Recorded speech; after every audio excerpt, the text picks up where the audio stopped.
Hello guys, අද අපි බලමු මේ D99S Defender එක unbox කරලා මොනවද මේකේ තියෙන්නේ මොනවද මේකේ features මොන වගේ වාහනයක්ද කියලා.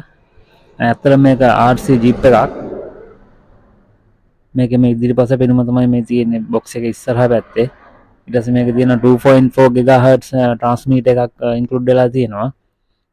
ඒ වගේම guys මේකේ update කරන්න පුළුවන් item තමයි මේ එක ෂොක්ස් තියෙනවා ඒකට ඇක්සල් ඒවා අප්ඩේට් කරන්න පුළුවන් අපිට මෙටල් වලට. මේක හැබැයි දැනට ඔක්කොම එන්නේ ස්ටොක් එන්නේ මේ ප්ලාස්ටික් වලින් තමයි. හැම අයිටම් එකක්ම මේක අප්ග්‍රේඩ් කරන්න පුළුවන්. අපිට ජියර් බොක්ස් එක ඇක්සල් ඊගාට මේකේ තියෙන ෂොක්ස් මොනවද ලින්ක් රොඩ්ස් චැසි එක මෙටල් එනවා. ඒ වගේ අපිට මේක මෙටල් වලින් අප්ඩේට් කරගන්න පුළුවන්. ඉතින් ඔයාලා මගේ channel එකට sub එකක් දාලා bell icon එක click කරලා alert එකේ ඉන්න. මම ඉස්සරහට මේක metal upgrade කරන videos දානවා. මේක මම full upgrade එකක් කරන්න තමයි මම හිතන්නේ. ඔන්න ඔය විදිහට තමයි මේක pack කරලා ඉන්නේ. ලස්සනට pack කරලා දිනවා. මේක හදන company MN කියලා company එකක්. ඉතින් එයාලගේ බඩු හොඳයි. කැටලොග් එකක් තියෙනවා. එයාලා අපිට කැටලොග් එකක් දීලා තියෙනවා. ඒක ඔක්කොම විස්තර තියෙනවා. මේක fix කරගන්න විදිය. මේ විදිහට තමයි ඉතින් guys Jeep එක තියෙන්නේ. මේ තියෙන්නේ transmitter එක. මේක 2.4 GHz. ඒ කියන්නේ මේක ලොකු range එකක් වැඩ කරනවා වාහනේ.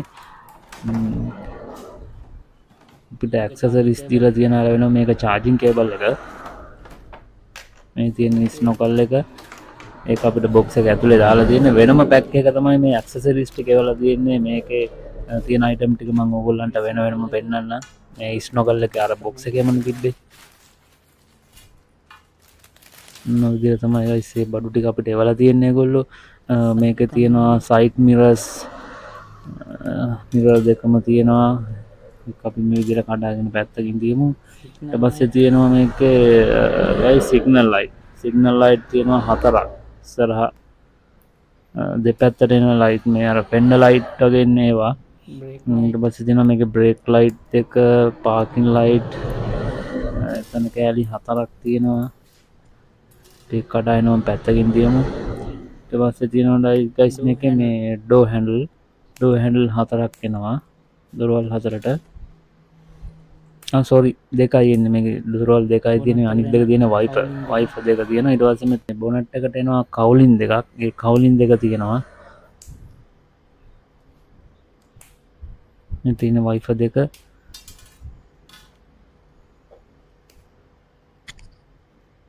මේක guys මේ D90 110 එක නෙමෙයි D90 දොරවල් දෙකයි එන්නේ. 110 එකේ තමයි දොරවල් 4 එන්නේ. wiper මේකේ ඩීසල් ටැංක් එකට එන පොඩි මූඩිය පවා මේකේ දාලා තියෙනවා. ඒ වගේම අපිට මේකට එක්ස්ට්‍රා කෑලි එක වෙන වෙනම දාලා තියෙනවා. ඒක හොඳයි. අපිට මොන හරි කෑල්ලක් කොහේ හරි ඇදිලා හැප්පිලා වැටලා නැති වුණොත් අපිට ඒක රීපේස් කරගන්න පුළුවන්. ඉතින් මෙන්න මේක තමයි guys වණ්ඩිය. මේක ඩිෆෙන්ඩර් එකක්. ඒක මේ විදිහට තමයි එන්නේ. මේක superior full upgrade එකක් ගන්න පුළුවන් metal වලින්. ජියර් බොක්ස් එක අප්ග්‍රේඩ් කරන්න පුළුවන්. ස්පීඩ් එක 2 ස්පීඩ් උනත් මේකට දාන්න පුළුවන්. 112 ස්කේල් එකට තමයි මේක එන්නේ. ගයිස් මේක ඉතින් අපිට මේ MN ලා දීලා තියෙන්නේ ක්‍රෝල් එකක් විදියට. මේ ක්‍රෝල් කරන්න පුළුවන් විදියට තමයි මේක හදලා තියෙන්නේ. ඒ කියන්නේ සාමාන්‍ය ලෝ ස්පීඩ් එකේ වැඩි ටෝක් එකක් අරගෙන යන්න පොඩි ගල් කඳු අරනවා ඔෆ් රෝඩ් යන්න තමයි ගොඩක් කරලා හදලා දීලා තියෙන්නේ. මේක අපිට ස්පීඩ් යන්න බෑ. මේක ස්පීඩ් කාර් එකක් නෙමෙයි. මේක ජියර් බොක්ස් එක සාමාන්‍යයෙන් 260 වගේ ස්පීඩ් එකට එන්නේ. අපිට මේක අප්ග්‍රේඩ් කරන්න පුළුවන් මෙටල් වලින් සාමාන්‍යයෙන් 360 වගේ 7.4 රීචාර්ජබල් බැටරි එකක් තමයි ඉන්පුට් වෙලා තියෙන්නේ මේකට. මේක අපිට ඇම්පියර් ගාන වෙනස් වෙන විදිහට ලොකු බැටරි එකක් වුණත් දාගන්න පුළුවන්. ජියර් බොක්ස් වෙනස් වෙනකොට ඒ වගේ මේකේ සාමාන්‍ය ස්පීඩ් එක පැයට කිලෝමීටර් 13ක් 15ක් අතර වගේ උපරිම ස්පීඩ් එකක් දෙන්නේ අපිට.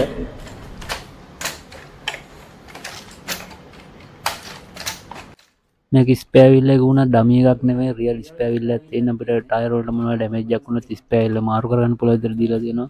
හොඳ රබර් වලින් තමයි ඒක තියෙන්නේ. හොඳ ග්‍රිප් එකක් තියෙනවා. අපි දැන් බලමු මේක වැඩ කරන්නේ කොහොමද කියලා. රිමෝට් එකේ බැටරි එක දාගෙන ස්විච් ඔන් කරලා මේ මොන වගේ ෆන්ක්ෂන්ද මොනවද තියෙන්නේ කියලා බලමු guys. ඉතින් අපි රිමෝට් එකේ බැටරි එක දාගෙන ඉමු.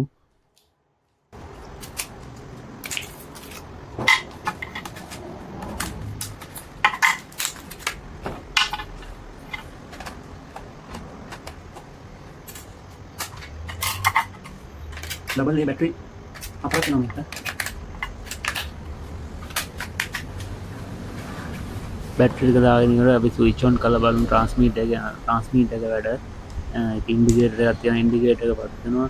මේ ඉතින් ගයිස් මේකට බේසික් ට්‍රාන්ස්මීටර් එකක් තමයි එන්නේ මේ 2.4 GHz. ඒ කියන්නේ ඒක වැඩ කරන රේන්ජ් එක සාමාන්‍ය මීටර් 50 60 70 පැනලා සාමාන්‍යයෙන් වැඩ කරනවා. රිමෝට් එකයි කාර් එකයි අතර දුර ප්‍රමාණය. මං හිතන්නේ ගයිස් විශේෂයෙන් ඔයාලට කියන්න ඕනේ මේ වගේ හොබි එකට එන්න වෙන කෙනෙකුට මුල්ම කාලේ මේ වගේ වාහනයක් ගත්තොත් සෑහෙන අත්දැකීමක් ගන්න පුළුවන්. අඩු මිලකට ගන්න වගේම හොඳ වාහනයක් අප්ග්‍රේඩ් කරන්න පුළුවන් වාහනයක්. මුල් කාලේදී ගන්න කෙනෙකුට මේක වටිනවා කියලා මං හිතනවා ගොඩක් වෙලාවට. ඇක්සසරිස් ටිකත් අපි හයි කරගෙන බලමු. මේ ඔක්කොම තියෙන්නේ ක්ලිප් කරන්න මේ පොඩි පොඩි කෑලි. ඒවා හයි කරාම මාර පෙනුමක් එනවා මේ වාහනේට. මාරම ලුක් එකක් එනවා. මේ හුඩ් එක උනත් සාමාන්‍ය වෙනම අපිට ගලවලා අයින් කරන්න පුළුවන් හුඩ් රැක් එක. ඒ විදිහට තමයි යාල එක දීලා තියෙන්නේ. ලයිට් කප් ඔක්කොම අපිට අයින් කරගන්න පුළුවන්. ක්ලිප් කරලා හයි කරන්න පුළුවන්. මේ ලයිට් උනත් ෆන්ක්ෂන් වෙනවා. මම ඔයාලට පෙන්නන්නම් ස්විච් ඔන් කරලා. ඒ වගේම තව දෙයක් කියන්න මම අර කලින් කිව්වා වගේ channel එක sub එකක් දාලා තියාගන්න. bell icon එක click කරලා alert එකේ ඉන්න. මම මේක full upgrade එකක් කරනවා. මම ඒ වෙලාවට ඔයාලට videos දාන්නම්. metal වලින් තමයි upgrade කරන්නේ. මේක servo එක link rod ඊගාවට axle ඒ සේරම මේ metal වලින් මම දාන්න හිතාගෙන ඉන්නේ. මම දරස් එකෙන් තමයි ගොඩක් බඩු ගෙන්නන්නේ. ඔයාලා කිව්වා වගේ alert එකේ ඉන්න. බලමු අපි මොකද තත්ත්වය කියලා.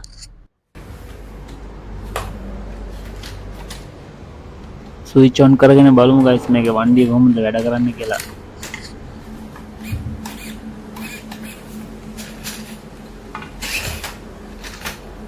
D99S එක මේ විදිහට තමයි වැඩ කරන්නේ. මේ හැම ලයිට් එකම ෆන්ක්ෂන් වෙනවා. අපි ඉස්සරහට ටොටල් ගන්නකොට හෙඩ් ලයිට් එක පත් වෙනවා. ඒකට හසාඩ් ලයිට් පත් වෙනවා left and right. ඊට පස්සේ රිවර්ස් කරනවා රිවර්ස් ලයිට් වෙනම පත් වෙනවා. පිටිපස්සේ හසාඩ් ලයිට් පේනවා අපිට. ඒ වගේ ලයිට් ෆන්ක්ෂන් එක ඒ විදිහට තියෙනවා. ඒ වගේම තමයි සර්වෝ එකත් ෆන්ක්ෂනල් විදිහට තියෙනවා. ස්මූත් අපි හැමීට හරවනකොට හැමින් හැරෙනවා. ඒ වගේ හොඳට වැඩ කරනවා. ඒකත් කිසි අවුලක් නැහැ මේ වාහනේ. එහෙනම් ගයිස් අපි අන්බොක්ස් වීඩියෝ එක මෙතනින් ඉවර කරමු. අපි ඊගාවට මේක පොඩි ටෙස්ට් රන් වීඩියෝ එකකින් හම්බෙමු ගයිස්. එහෙනම් ඔයාලට සුබ දවසක්. හැමෝම පරිස්සමෙන් ඉන්න.